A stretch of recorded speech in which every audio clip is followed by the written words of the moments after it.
It is Wednesday. RawMikeRichards.com broadcasting live from DKI Studios here in downtown Toronto. 234 King Street East, the Pacific Junction Hotel, on what it will be a very difficult day in Canada.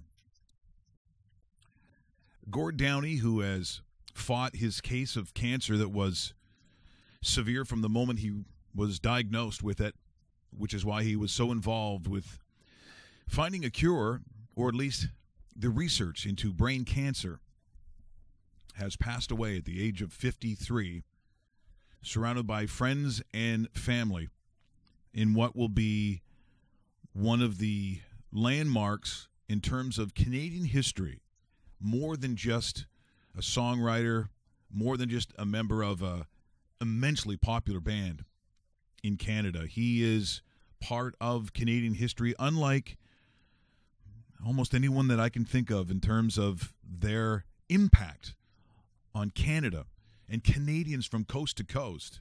And wherever Canadians went, this music was sure to go. According to the band in a statement which was attributed by the Downie family, they said Gord said he had many lives. As a musician, he lived the life for over 30 years, lucky to do most of it with his high school buddies. At home, he worked just as tirelessly at being a good father, son, brother, husband, and friend. No one worked harder on every part of their life than Gord. No one.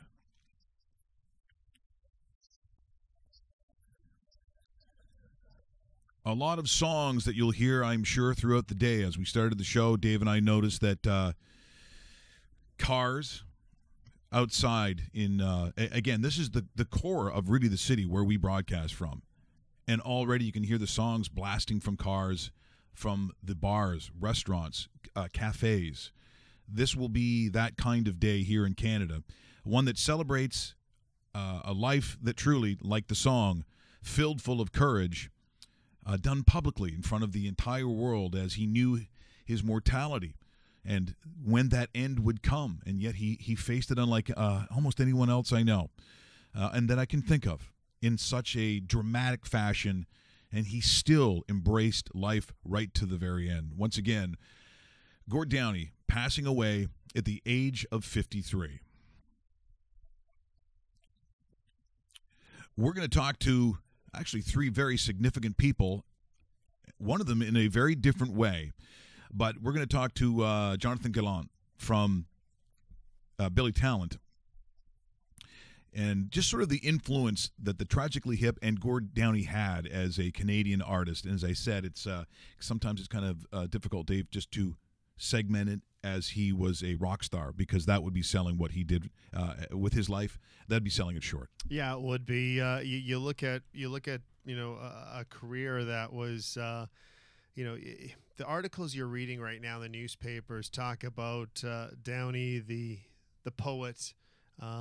Downie, some of the lyrics and some of the lyric geniuses of what he's kind of put together. And I even remember, like, I've probably been to about 4 or 5 different Tragically Hip concerts, nothing recently, but it's kind of like the soundtrack of the university years where Downie would be the type of lead singer that would sing his set, and in the middle of a set, he'd kind of go off on a tangent and start, it'd come across as weird, but the fans kind of love that sort of vibe about him. He would start singing different, I guess, lyrics that had nothing to do with that particular song, and then all of a sudden, 2 years later, those lyrics you heard previously would show up in another hit. When you look at Up to Here, Road Apples, Fully Completely, Day for Night, there may not be a bad song on either side of those on those albums, and it's just it's arguably the soundtrack of Canada, and definitely one of the greats of all time. Yeah, and well said too. I mean, I think of back in the day where being a cover band, for instance, was pretty big, but it went from cover band / tribute band, and sometimes you get that with them. Boy, a ton of them came out. I remember seeing a band out at Uncle Lou when he had his bar out in Ajax. Yep. There's a band called Road Apples. Okay. And and they nailed it. You know, it's so distinct. But I think when you're going to attempt sort of to cover a hip song, you'll get a certain license and a certain give by the audience because they love the band. But you better do it tribute, like you better, because Gord was not only as a singer very distinct, but you know how he acted in terms of his stage presence. I mean, just how far are you willing to go to be like the hip? And I know there was a lot of them, but again, that was just part of the influence. But I can't tell you the number of people that you would meet, and Dave, you know, because you've traveled quite extensively covering sports. There was always, you know, if Canadians gathered, you could be in Italy, and if they had their own music, and of course now with either Spotify, then you had your iPod and everything else, I am betting heavily that at some point, if not right off the top, the first song they're playing as a Canadian probably was a hip song. It was. Yeah. It's the comparison of the previous generation's Rush.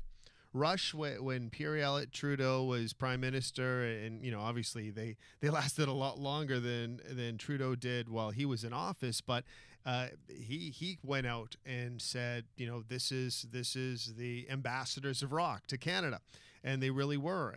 And I think the baton was kind of passed on to the Tragically Hip because the Hip started making it big Canadian-wise, which is another topic onto itself, because it almost seemed like they were Canadian only. As much as they wanted to break through to the United States and the rest of the world, they didn't have quite the success they'd have here, coast to coast, border to border, every territory in between.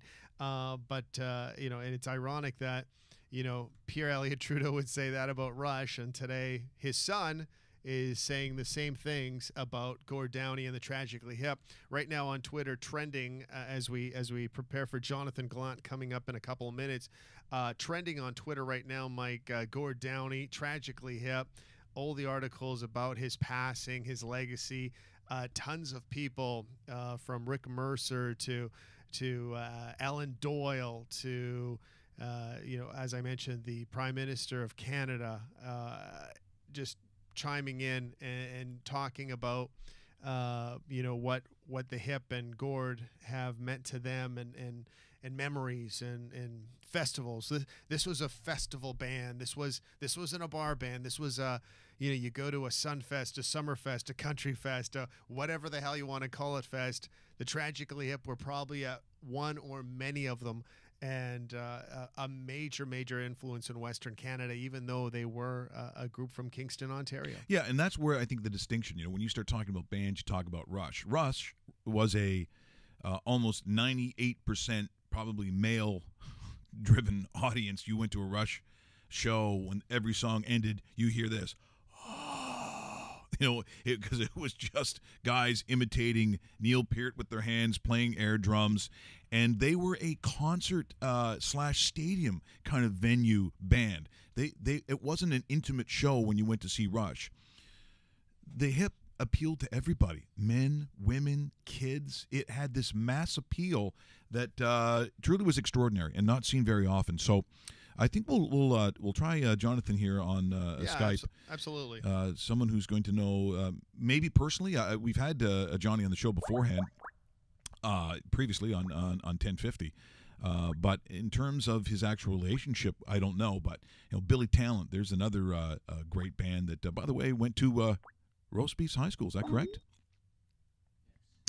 So we'll look for Jonathan here in just seconds. Hello? Jonathan, it's Mike Richards from rawmike.richards.com. How are you doing this morning, buddy?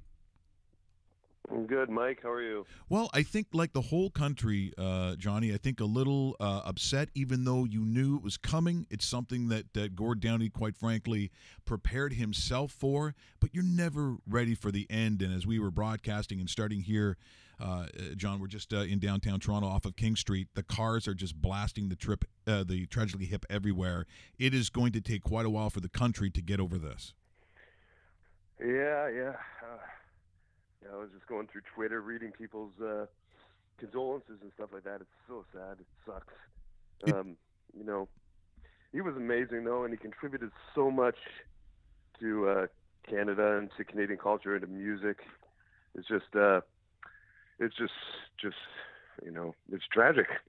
Yeah, and I think Sucks. you put it quite frankly, when you start talking about culturally what it meant. It's hard enough just being a band in Canada. It's hard enough just getting airplay. It's hard enough sometimes just finding gigs where you can actually maybe make $1 or $2 if you can do that. But they went beyond that. And why do you think there was that mass appeal? Why did the Tragically Hip reach into the almost the souls of Canadians? Do you have a feeling on that? I don't know why. I was young when Tragically Hip came out. I just started playing music, and I remember their songs.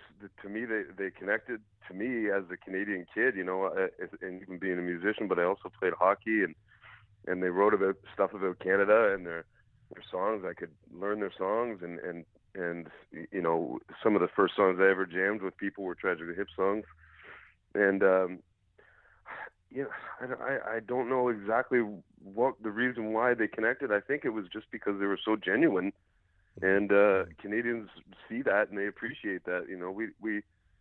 We as people, I think, we kind of cut through the crap, and we like people for what they are. And that band, and Gord himself, always came across as honest. We're on the line with Jonathan Gallant, bassist for Billy Talent, joining us on the program this morning.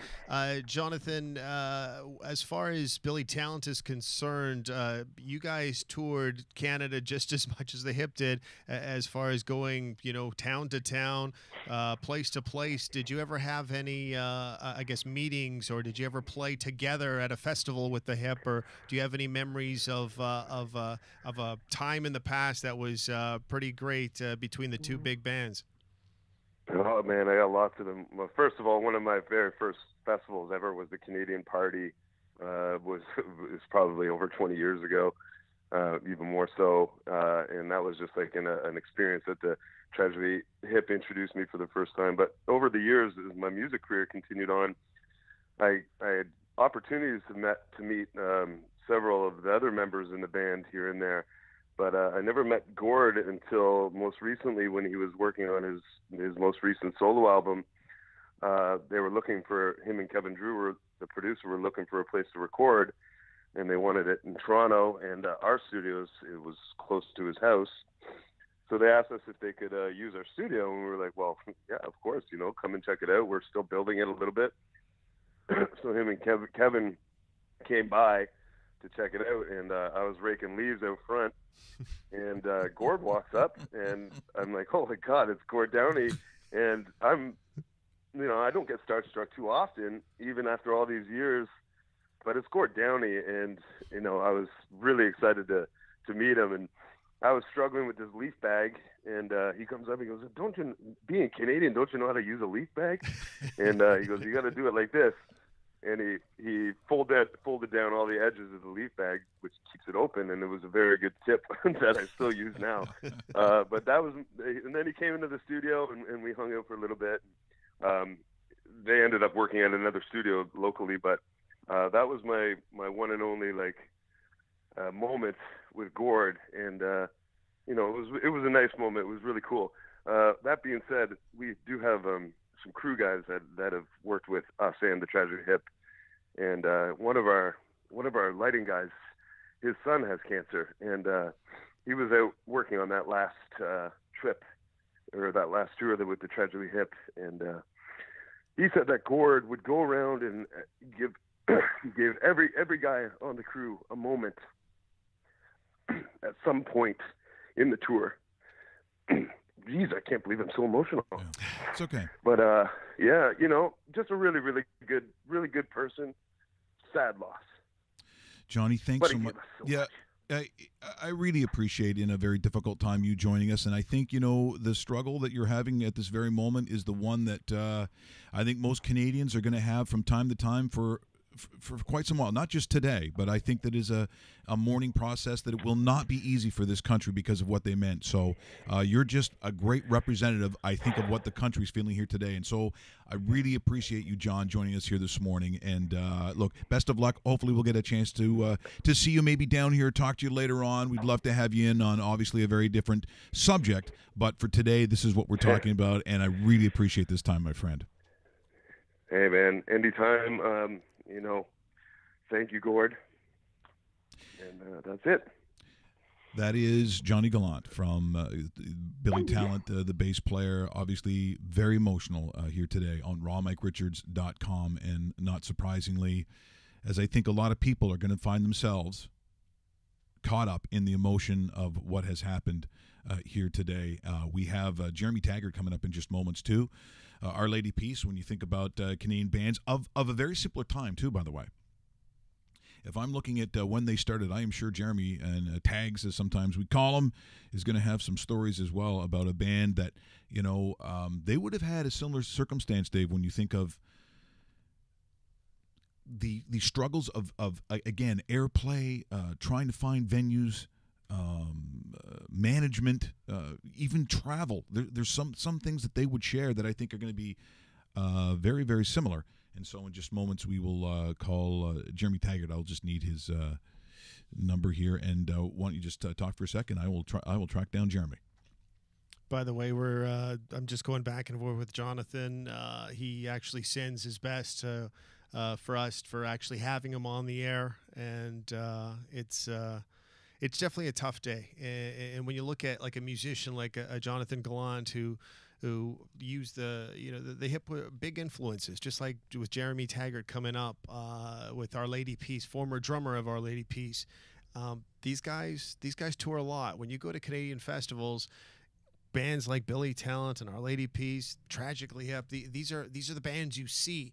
Headstones, we've talked to a lot of members of Headstones. I mean, there's Canadiana. When they present the world history book of Canadian music, these are the bands that are going to be in it, and we're talking about a frontman of maybe the band of the bands that have passed away today. Tragically, it's just a tragic circumstance, and that's no play on words with the band itself. It's just a sad day. Here's something that I just received on Twitter. Okay. You, as the country did, met Ted Nesbitt yesterday from Blade Tape, announcing their, as they are one of the new sponsors for allmikerichards.com. He said, I have, and this is just 11 minutes ago, I have an 11 a.m. meeting in Kingston with the Frontenacs at the K-Rock Center. It's going to be strange walking in there today. Can you imagine? Kingston, in particular, is going to feel this particularly hard. And, again, just going to where that concert was and what that venue meant, actually to the hip as well. Yes. That tell you it's the connections and almost that 6 degrees of Gord, that may be rather prevalent today. So let's see if we can get a hold of Jeremy Taggart. You never know with the magic of Skype. Of course, Our Lady Peace, and a good friend of ours from Your TSN call 1050. has been forwarded to a voicemail service that has not been initialized by the customer you are calling. Oh, my Okay, goodness. so The Rogers wireless customer you are calling is And not click. available at this time. Okay, so we will we get that. Thanks, lady. Boy, that was an irritating voice. That's a voice I could have done without. I'll text him just to let him know. Okay, that we're calling because we were 1 minute early. Yeah. Who knows? But I think a lot of the Canadian musicians today, there's going to be a lot of people reaching out to them for obvious reasons. So he could actually be on the phone talking to who knows, but he's that well connected. And of course, as you know, we just mentioned the reason we want to have him on is for the reason probably everyone else wants to talk to him. But there'll be a lot of that today, Dave. Well, and it's funny you say that, because when I was going back and forth with him, usually it's a direct text back. It's fast, and he was about 10-15 minutes, and I was like, okay. And he says, I'm so sorry, I'm getting bombarded throughout the country. Because you got to remember, Jeremy Taggart has kind of elevated himself from former band member of Our Lady Peace, which was a very good group in their day. They still actually tour, but Jeremy's not part of it anymore, and now he's more into the media side of it. So he's doing a lot of radio, he's doing some television, and when something like this happens to a Canadian band, a Canadian singer, he's going to get the call, because guess what? He's been to these festivals, not only played at them, but probably met these guys numerous times. Yeah. So he's getting a lot of different requests as well. And don't be surprised if you turn on the television today and Jeremy Taggart and Jonathan Gallant are the guys that are sitting there talking about it.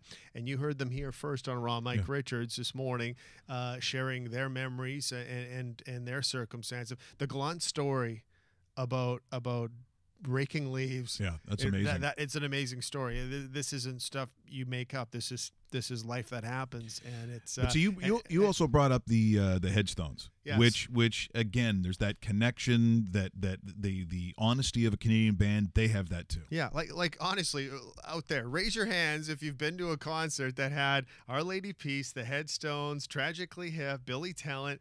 Groups like I mean, it's a big circle. If throw Kim Mitchell in there back in the day, far like these guys were on the road for 300 days a year. Well, they represent Dave, really in Canada. For you being from Winnipeg, I mean, how big was BTO or Bachman Turner Overdrive? That's another good example. They would obviously fit into a little bit of the older crowd as far as they go head to head with like a Rush, a Burton Cummings as well when they split. And here's Jeremy Taggart in a minute here on rawmickrichards.com, and it is Jeremy Taggart. Tags, how you doing, buddy? How you doing, boys? Well, as we just had Johnny Gallant on moments ago, and he started talking about some of his experiences. And you know what? I think, Tags, what is going to happen today is there are moments, and he just had one, where he got choked up. It caught up with him. And guess what? I think the whole country, Tags, is going to be doing this not only today, but this is going to be a hard one to get over. And, of course, for someone like yourself in that industry of a similar time, did you guys ever share tour arrangements or the crew? Yeah, many times. Yeah. No, we both. I mean, we shared crew. I mean, we played tours together, shows together. I mean, big shows, corporate shows. I mean, so I was a fan as a drummer, as a kid. I would play along with their records, and I mean, they were kind of one of my favorite bands before I started playing in OLP. So. To kind of look at them as my favorite Canadian band and then become peers and actually eventually friends with them and golfing with them and it was quite a learning experience just to talk to those guys. And Our Lady Peace really kind of took everything that the Hip did, and we wouldn't do anything they didn't do, and we would do everything that they did do. So it wasn't just the impact that they had on this country. Everything that they did was really the bar for what success means, for sure. At some point too, Tags, they crossed that boundary of just being rock stars or a musical act to being culturally significant in this country. In fact, if someone said to me, "What is Canadian?" and I was in another part of the world, I'd say, well, Tim Hortons, Tragically Hip, and loving hockey. I mean, if you want to throw back bacon in there, but they became that. And I'm just curious. We also asked John this question too. But what made them so attractive to Canada? And say, unlike Rush, who I always am one of my favorite bands of all time, but that was 95% a male audience. The Tragically Hip didn't have that. They touched everybody. Yeah, I think it's got to do with the fact that they were quintessentially ours, and I think that means, like, no matter I remember being in Europe or southern states or a place where you wouldn't think to see anybody Canadian, and they would be playing. I've seen them I think I saw them in the middle of Germany, and I swear the crowd was like 80% Canadian. So that's their fans would just be like, they would come out of the woodwork, and I think honestly the Tragically Hip represented Canada great and better than anybody because of Gord's lyrics and because of Gord's authenticity and because of Gord's charm and his courage and grace, and the fact that he dealt with that perspective. I mean, Mike, more than any of us that the things that go through your mind when cancer is in your body and the fight that you have, and imagine a terminal brain illness and all the things that he accomplished in the last year and a half. It's staggering. It really is. Yeah, it certainly is, and well said, Jeremy. We're in conversation with Jeremy Taggart, formerly of Our Lady Peace, joining us, and now he's a media icon, Jeremy Taggart. So an icon. He's going to be highly requested today, let me tell you. Yeah. And we're very thankful to have him here on the program with us. Any meetings with Gord, or did you ever get a chance to talk to him or bump into him? I know you guys cross paths, but a lot of times you have a busy schedule, they have a busy schedule, and musicians, just because you're at a festival doesn't mean you guys have like hours to talk, because you clearly don't. Did you ever get an opportunity to actually say hi to Gord, or he come by and maybe chat with you?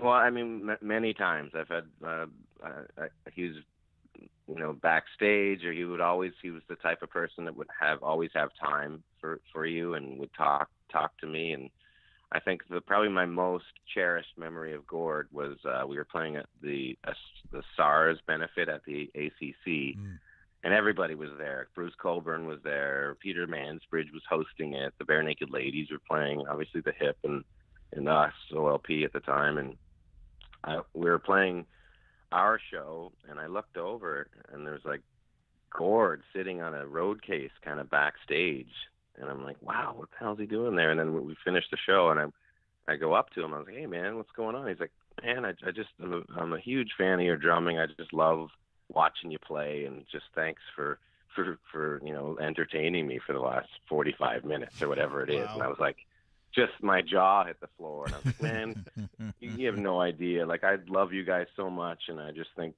the world of you, and I really grew up playing your music. And he was always like so nice about that stuff. Like, he knew I was a big fan, and yet they really treated us as peers. So like I said, they kind of everything that we wanted to do and wanted to be as a band, they were the first and foremost. And I hate to mention that, in the book Canadianity that we're writing, I actually talked about my top 5 favorite bands, and they're number 1. And I kind of explain it better than talking when I'm writing. So it really, it's just the last year and a half, it's been really difficult, because everybody was like, it's a terminal illness, and it's probably going to happen. Yet everybody was hoping that it wouldn't. Well, the one thing, Jeremy, and I had to speak at one of the Terry Fox runs up actually in Stouffville, my hometown, and sort of looking at significant landmarks and people in this country. I really think, in the long run, because of what he did and how he did it, I think in a very similar way, like Terry Fox, I really think probably Gord is going to fall into that category in terms of his legacy. I don't think that's something that he, in any stretch of imagination, wanted to do. But I agree, 100%. Yeah. You're right. Yeah, go ahead. Sure. No, I mean, you're right, because the fight that he had in him, and what he felt was he felt that with the North and the way things are, and I guess the celebration of Canada's 150th, his thing was just, let's make it right. Let's make the next 150, getting back to what Canada really should be. And that is a place that includes everybody from the history of this continent. And like I said, and like you said, I mean, he having that perspective and going what he was going through, yet still, soldiering on, and just speaking up for people that need to be spoken up for.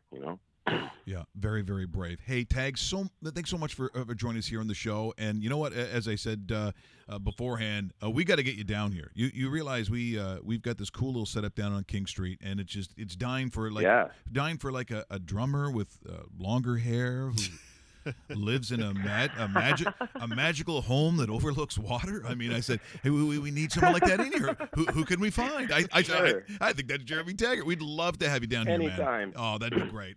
And thanks so much Anytime. for today. I'd love to. And sorry about the circumstances, but talk to you guys soon, and absolutely anytime. Thank you so much, my friend. That is Jeremy Taggart joining us here, formerly of Our Lady Peace. And as you heard, these guys are going to have a tough time getting through this, as the country will. And I also think that, in trying to place where this is for Canadians, I think you're going to hear something very similar. It doesn't matter if you're going to watch, Dave, I think of Much Music, or personalities from either Sportsnet or TSN. It is going to cross so many boundaries. It's going to be the top story on all newscasts, as I'm sure it is now. If it is that newsreel like they have on CP24, or if it's CTV News World, or all Newsnet and CBC. This is what that day is going to be. And when you're looking at the two musicians that we had, when you're talking about it, and Jonathan mentioned it, it is a news story, but it's also going to dip into the world of sports. and it's because of Gord Downey's love for the game of hockey. Don't be surprised today if you're watching the networks and there are Maple Leafs talking about it, hockey players across Canada talking about it, NHL, or they do some sort of tribute to him just because of a lot of the musical lyrics have a lot to do with hockey. Maybe even a lot of Boston Bruin references because that was Gord Downey's favorite NHL team. A lot of people don't know this, but Harry Sinden, the former general manager of the Boston Bruins, is actually Gord Downey's godfather. So there's a massive tie to hockey. And I think you put it well when you said, when you talk about Canada, you think about, hockey, you think about Tim Hortons, Beavers is always a joke, but it's part of Canadiana, forestry, and the Tragically Hip. Yeah, it really is part of the group. It is, and some might put it first. It is that big. So we'll try to track down Matt Devlin here, as Skype has been 2 for 2, and we are jinx it, Jinxie. We are we are stunned by its. Oh, and there it went right there. Just as we got excited. Okay. Well, you know what? You do your thing. Failed immediately. And let me go over. We're going to talk about more of Gord, but we're also going to talk about the Raptor season that kicks off tomorrow. By the way, last night, and I don't want to talk about the injury because I think you know what we're talking about. We will get that a little bit later on with Matt Devlin. 2 games yesterday. Cleveland upending Boston 102-99. Tight game. LeBron James 29 points. Kyrie Irving now with the Celtics. That still seems kind of weird to see him in a Celtics jersey, but get used to it. He's there to stay. 22 points, 10 assists, and the upset special. The upset special, if you're looking at it, Golden State actually loses their first game of the season in game number 1. It was Houston 122, Golden State 121. Harden with 27 points in the win. I'm looking. Hello. I'm looking for Matt Devlin. It's Mike Richards calling from rawmikeRichards.com. Hey, Mike, how you doing, buddy? You know what? Look. First of all, it's so great to hear your voice. Of the people that I've missed from the previous job, you are certainly at the top of that list. Always loved their conversations. I thought of all the things probably, Maddie, that we would talk about. Little did I think that we'd be leading off this morning with the passing of Gord Downey. And, you've worked long enough in Canada. You've played seen the venues. You've talked to so many people across this country. I think even though you weren't born here, I think maybe you have the most different perspective of the people we'll talk to today in knowing just what the Tragically Hip meant to Canada.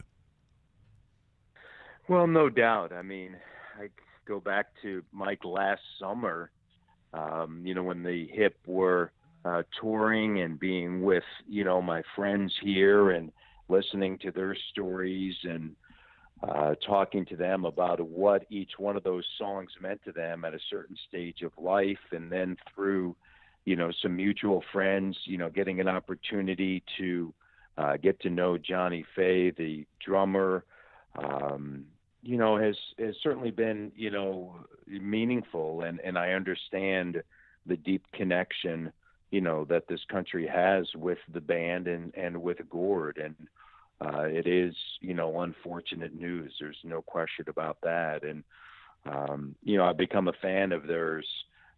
Wheat Kings, kind of stands out to me, as, a song that resonates, and you can understand, why it does. But, you understand the loss, that's for sure. And, it's just so strange after, just a week ago when I'm trying to make sort of maybe a comparison to the loss of a musician from a certain country and what does it mean to the country. Tom Petty just passing away last week, too. I would think for the United States that was a big loss for the country as a whole as well. Well, it's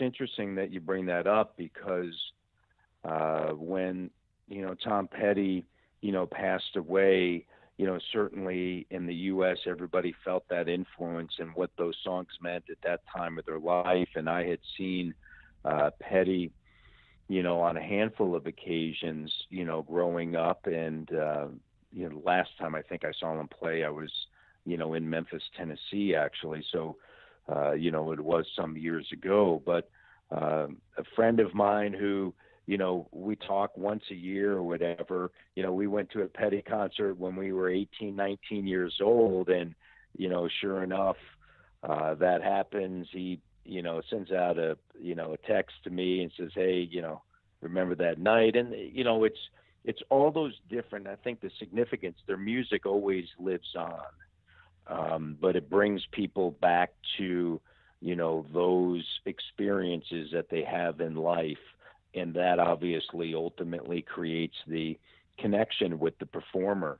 And, with Tom Petty, that was there. And certainly, with Gord Downie in the hip, it was there. There's no question.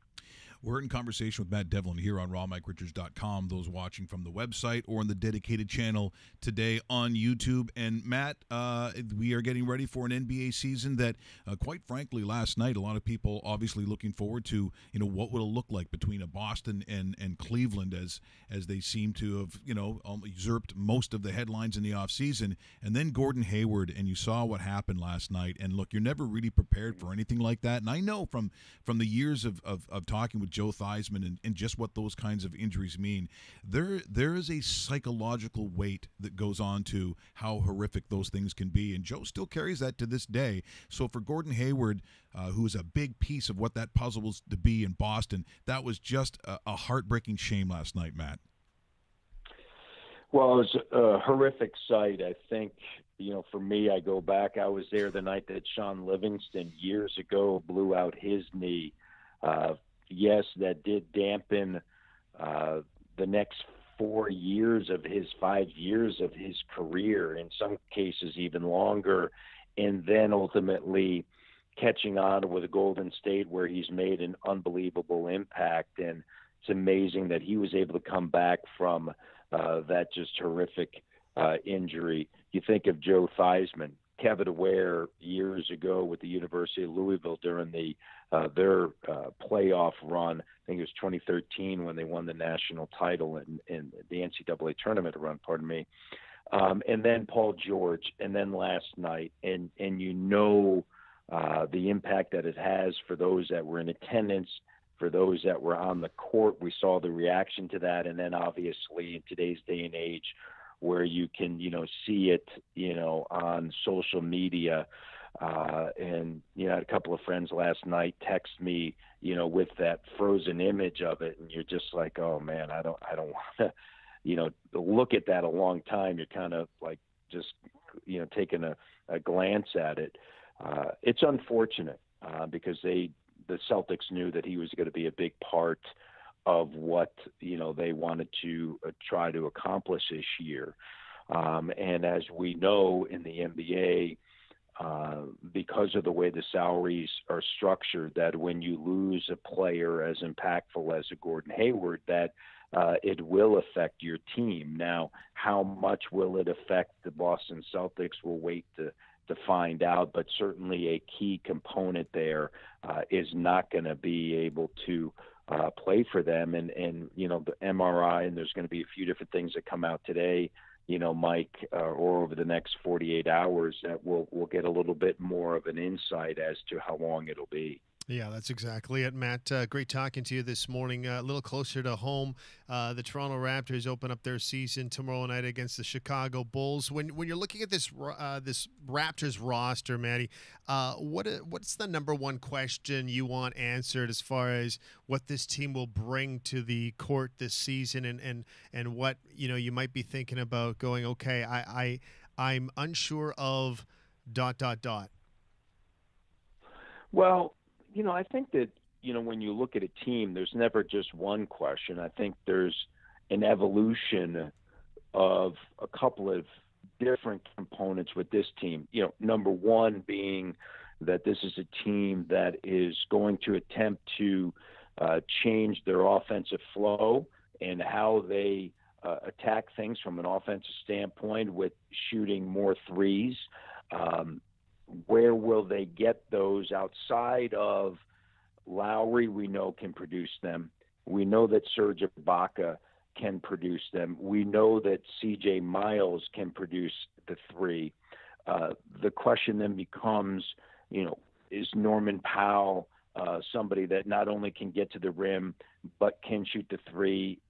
For a month in his rookie year, he shot 46%.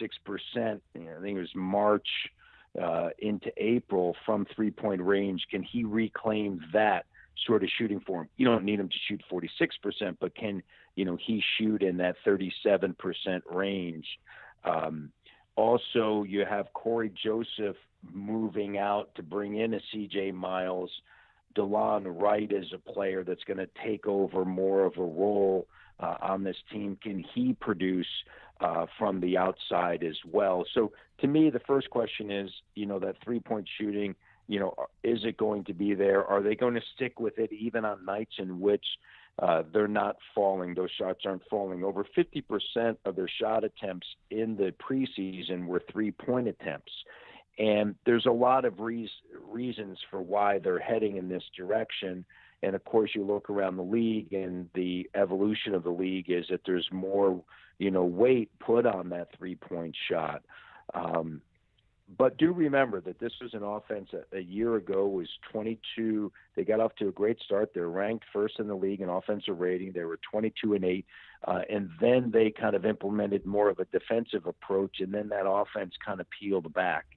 And also there were some players, Damari Carroll and Patrick Patterson last year, that weren't consistent with the three.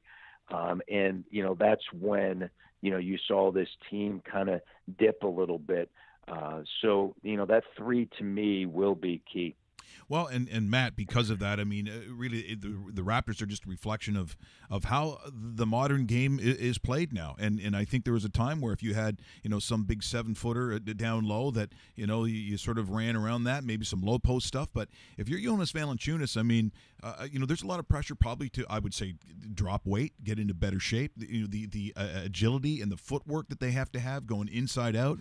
I mean, it's just you're a big guy now, and it goes back to NCAA basketball as well. It's not played. The game isn't the same anymore. And I think if you're a big guy, I think there's even more pressure to have a touch. There was a day where it didn't really matter if the big guy didn't have a touch. Now, coming out of college, you better have that touch, and it's got to be. Well, it's interesting.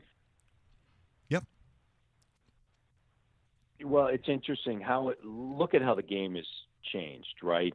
Where bigs would come into this league from Europe, and a lot of them would be face up, would shoot, and the league would be like, no, you have to get down low, right? You have to play in the post. Maybe a wrong player in Andrea Bargnani, but Brian Colangelo was thinking, hey, a 7-footer standing outside, creating space, shooting the three, that's really intriguing. Now, Andrea didn't develop, and we don't want to go down that road, but did develop the way that they wanted, and things didn't work out. But, Colangelo kind of had that mindset of where ultimately it was all heading, right, with spacing of the floor, shooting the three, bringing a big away from the bucket. Defensively, that opens up the lane more. When you play inside out now, Mike, it's not dumping it into JV and seeing what happens. Playing inside out now is, you get the high screen and roll, you get your guard or a forward into the paint on dribble penetration, and then, the defense collapses, and then you're kicking it out to the three-point line, and they're going to swing it along. And it's interesting to note that Golden State had the most paint touches last year in the NBA. And on average during the course of a game. And a lot of that is Draymond Green, just below the foul line, kind of operating. They could get, Durant down low a little bit, and then they pop out high. There's a couple of different things that they do. But in order to get, the three-point shots, you do need to get into the lane. It's different, though. It's not dump it into JV. JV's role, you're going to see him, as the season moves on, more than likely attempt some threes. But really your role now as a big man is get rebounds, get second possessions for your, second opportunities for your team, be effective around the rim, then defensively, be able to protect the rim. And then also when, that situation when a Channing Frye or somebody that is a big that has to step outside, from an offensive standpoint, can you kind of handle them? And so it does simplify your role a little bit. It's not like they're going to ask you to get the ball on the block and go to work every single night. That's just not the way the game is played. Last year, 65,000 threes were attempted in the NBA, which was 6,000 more than the year before. And every year over the last 5, more have been made from the year prior. And there's just an article in the New York Times or Wall Street Journal, pardon me, where Mike D'Antoni, to attempt 50 threes a game. And so, here you go. It's just going to be more and more and more. It'll be interesting to see how all this kind of evolves and how teams navigate this throughout the course of the season. And to me, you're talking earlier about questions for the Raptors. I think questions for the league are, how do you defend this? Because back in the day, everybody collapses in the paint and then you race out to a shooter. But there used to be this old line of, you got to chase him off the 3-point line. And a lot of people, coaches say, chase him off the 3-point line. Well, you can't run by a guy on the 3-point line anymore because nobody's stepping in to take a long two-pointer anymore. They're just going to stay on that 3-point line, and they're going to reverse it all the way around till they get to the back end of the defense, where you're in the corner waiting for the basketball and a wide open three happens. So to me, the next evolution will be, how do teams start to defend this? Yeah, that should be interesting. So when we're looking at the Raptors this season, and there will be some growing pains with the philosophy change on the offense and how they're going to attack the basket and so forth. What's a realistic expectation for this team and where they'll finish in the standings, considering that there has been a couple of teams in the conference that have improved? Top 3 team again. So, well, I think that they're a top 3 team in the Eastern Conference. I think that's realistic. I think that, what they were last year, third, year prior, second, I still believe, even with, teams around them improving, that this is a top 3 team in the East. Well, it's going to be very, very interesting, and I think in particular, I'm kind of excited to see what Norman Powell is going to do. Because he's got an interesting story and kind of a great lesson for those kids out there who really think that unless you're a top 10 draft pick, you can't make it in the show. Well, if you work real hard and you believe in yourself, I think Norman Powell is that guy. Well, certainly, it's been a interesting and inspiring journey for Norman. And when you talk to him about, coming out of high school, and many people felt that he would be a one and done player at UCLA, certainly 2 years and then out, but that didn't happen. He ended up, spending 4 years there, which was great because he ended up getting his degree at UCLA. And then, thinking, hey, still an opportunity to be a first-round pick, ends up getting chosen in the second round. But through his hard work and dedication, and then the right opportunity, and then taking advantage of the opportunity, here he is signing an extension with, the Toronto Raptors, and with DeMarre Carroll gone, certainly more of a, bigger role on this team, heading into his third season in the NBA. Hey, Matty, thanks so much for joining us here this morning. A real pleasure. I was going to talk about college football, but considering what my record was this past weekend, I think maybe I'm going to file charges against NCAA for criminal mischief, because I got to tell you, that was a little scary last week. And for all those, Washington schools, that was not a good weekend. I got to tell you, aside from maybe Alabama. Clemson. Yeah. Yeah, exactly. I think you just roll tide and forget about everybody else. which is kind of how they like it. Hey, Matt, thanks so much for joining us this morning. We'll be sure to catch up with you again. It's a real pleasure, and it's nice talking to you here this morning. Hey, thanks for having me, Mike. Really appreciate it, buddy. That is Matt Devlin, voice of the Raptors, as you know, amongst all the many other things that he does. It's just a pleasure to have him here this morning on rawmikeRichards.com. We will get all these parts of the show out to you as well later today. If you follow me on Twitter, Raw Mike Richards, you will see that we'll break it down a little bit. But as we said at the start of the show, this was going to be a very different show, Dave, for us, as it will be a very different day for most Canadians, knowing that the passing of Gord Downie at the age of 53, happening at some point last night, surrounded by friends and family, that this is a tough one. And it's hard to find an equivalent, I find, with what's happening with the country here today in Canada. There's been some enormous names that have had impact on I would say Canadians, and I look at Jean Beliveau, I looked at Gordie Howe, and those two were not that far apart. Mm-hmm. But that's different. That's almost because they lived that full life, Dave. Because they were, white and silver-haired gentlemen who had fulfilled dreams, probably beyond their own wildest dreams. You look at 53. That's a very young 53. age. That's a very young age, and you feel bad for, obviously fans and all that. But it's family, it's kids, it's the the wife. 53 should only be almost like a halfway point of someone's life. Pretty much, we live longer now. Where you sit there and you enjoy grandchildren and you see your kids grow up, and that's the part that's even tougher to take. Not obviously an iconic musician is key, but when you kind of break down and you peel the levels away, it's a father. It's a father that has kids, and it's kids that have lost their dad, and it's a terrible circumstance. I look at the Twitter feed, which is obviously filled with a lot of emotion, but here's one in particular. This is from a Dave McDonald. And he, in this tweet, represents, I think, a lot of what many Canadians will be feeling. He said, "So sad, I shed an honest tear. You were my high school teenage years that I so enjoyed with you. You will live on in memories and music," and then icons of a Canadian flag and a big heart. And as you can hear, even from guys who were in significant bands, both John Gallant from Billy Talent, and you just heard from also Jeremy Taggart, Our Lady Peace, they looked up to that band, even though they got into that industry. And they still were a little starstruck by not only the talent, I would suggest, that was represented by Gord Downie, but what he represented as a Canadian.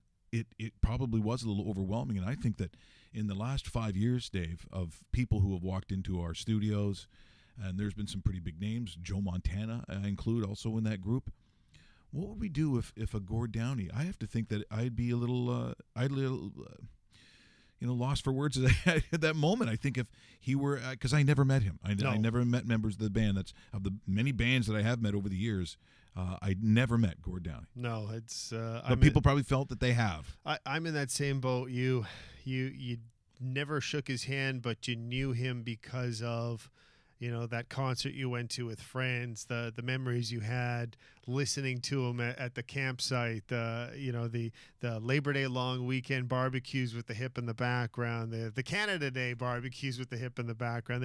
There was always a different reason of significance where if the music was playing, and back in the day the good old Ghetto Blaster was playing, it was probably the Tragically Hip, and it's a soundtrack that will live forever of this generation, and it's a sad day, Mike. It's something that I think Jeremy put it really well, where we knew the end was near. We just didn't know when the end was near, and we were praying that end wasn't going to come anytime soon. And unfortunately, that end happened this morning. And the impact of it will I'm sure be felt tonight as a lot of Canadian hockey players gets. I mean, how many players before they went on the ice? Is it conceivable that some of them would have Tragically Hip on their personal? They could, yeah. I mean, yeah. It and so I would think so. Tonight's game in Toronto, do you think there would be something? Yes, there will be something. There will be a thank you, Gord, and I bet you it's going to be broadcast not only within the arena but on the television. And, it's, I mean, I challenge anybody out there that's been to any sort of hockey game, junior or university, NHL, American Hockey League, that during that game, you didn't hear at least one Tragically Hip song. For sure. Because that is literally impossible. And if you have been, well, kudos to the guy that plays the music at that rink. You're not doing a very good job.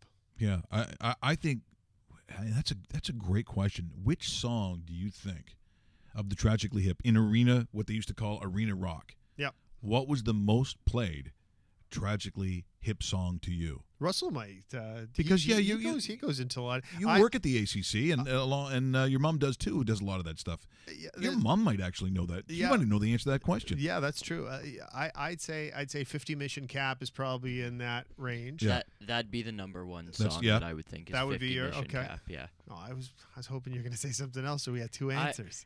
Well, Dave, it's just you're so damn good.